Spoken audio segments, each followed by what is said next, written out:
Goeiemôre, baie welkom by vandag se oordeenking. Kom ons buig na die hoofde saam in gebed. Here, mag U woord vandag die lig op ons pad wees. Amen. Paulus teken op 1 Korintiërs 4 vers 18.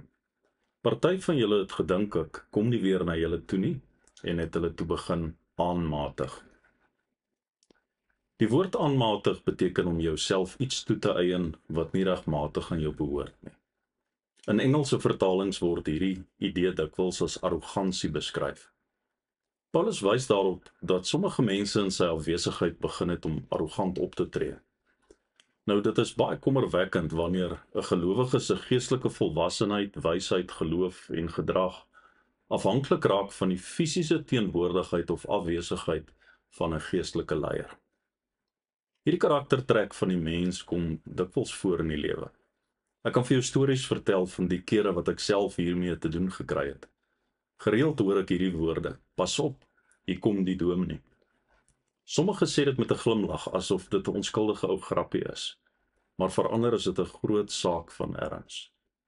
Hoewel ek dit waardeer wanneer mense respek toon, en ek dink ons almal waardeer dit as mense teenoor ons respek toon. Maar dit is baie hartseer dat daardie respek dikwels afwesig is wanneer dit kom by die alomteenwoordigheid van God.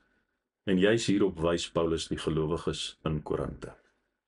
In 1 Korintiërs 4 vers 19 skryf hy: Binnekort sal ek na julle toe kom, as die Here wil, en dan sal ek self die verwaandes leer ken, nie volgens hulle praatjies nie, maar volgens wat hulle kan doen.